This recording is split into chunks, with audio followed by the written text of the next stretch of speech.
Sabe aquela alegação de saúde que a gente ouve toda hora? Tipo, faça isso, coma aquilo. Mas como é que uma ideia dessas se transforma em um fato científico comprovado de verdade? Hoje, a gente vai desvendar exatamente esse processo. Para a gente entender melhor, vamos pegar uma pergunta bem comum e super importante. Como é que a ciência pode afirmar com certeza mesmo que praticar exercícios físicos realmente ajuda no tratamento da depressão? Pois é, bora mergulhar nisso e descobrir quais são os caminhos para chegar nessa conclusão. Para responder perguntas assim, não dá para ser no achismo, né? É preciso ter investigadores.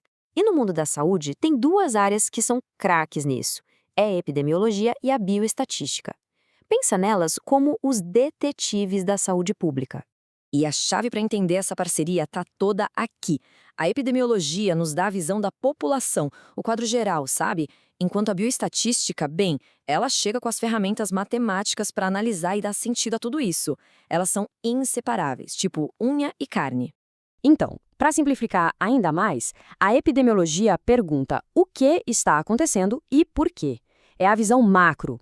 Já a bioestatística responde como a gente pode provar isso. Ela é a caixa de ferramentas que a gente usa para analisar os dados e chegar numa conclusão confiável.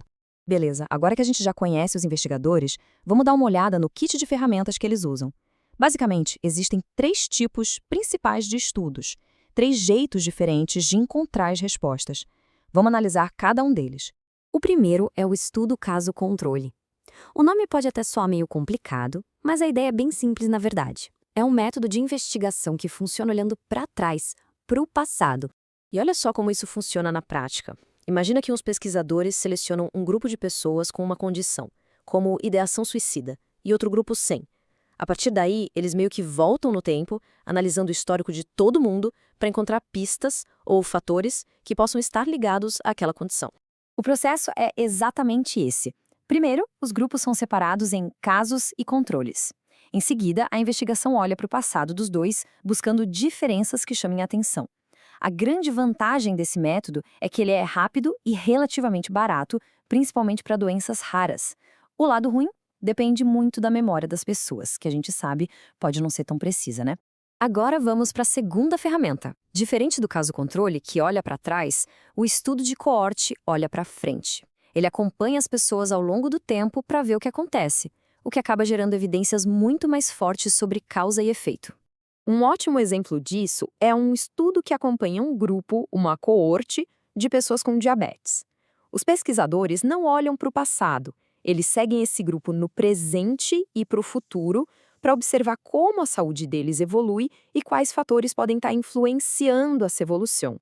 O processo aqui é bem direto. Seleciona-se um grupo de interesse e simplesmente se observa e coleta dados à medida que o tempo passa. É um estudo que exige paciência e, por isso, pode ser bem longo e caro. Mas os padrões que ele revela sobre o desenvolvimento de doenças, nossa, são incrivelmente valiosos. E agora, a terceira e mais poderosa ferramenta do nosso kit, o ensaio clínico randomizado.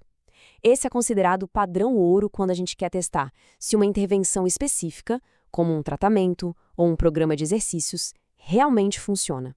E aqui, a gente volta para a nossa pergunta original.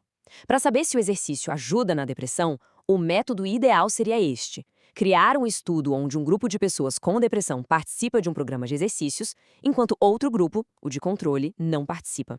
O rigor do processo é o ponto-chave. Primeiro, os participantes são divididos de forma aleatória, o que é fundamental para garantir que os grupos estejam comparáveis e para evitar qualquer viés. Depois, a intervenção é aplicada a um dos grupos e, finalmente, os resultados são medidos. A diferença entre os grupos é o que nos dá a evidência. Nesse tipo de estudo tem um termo técnico importante, a variável dependente. É simplesmente aquilo que estamos medindo, o resultado que interessa. No nosso exemplo, a variável dependente é o nível de depressão. A pergunta é: o exercício, que é a intervenção, afeta a depressão, que é a variável dependente? Depois de usar todas essas ferramentas e coletar uma montanha de informações, o trabalho ainda não acabou. Que nada. Na verdade, a parte mais crítica está apenas começando. É aqui que a bioestatística brilha. Ela pega todos aqueles números, todas as observações dos estudos e os transforma em algo que a gente consiga entender. É o processo de transformar dados brutos em evidências científicas sólidas e confiáveis, que podem ser usadas na prática, por exemplo, na psicologia. E por que todo esse processo importa tanto? Porque é assim que a gente valida tratamentos e terapias. É assim que os governos criam políticas de saúde pública que realmente funcionam. No fundo, é um método que usamos para transformar simples observações do dia a dia em conhecimento a que podemos confiar de verdade. Então, da próxima vez que uma alegação de saúde aparecer, agora a gente já tem uma ideia do rigoroso caminho científico necessário para validar essa história. E isso nos deixa como uma pergunta para o futuro. Com essas ferramentas em mãos, quais serão as próximas grandes questões sobre saúde e bem-estar que a ciência vai conseguir finalmente responder?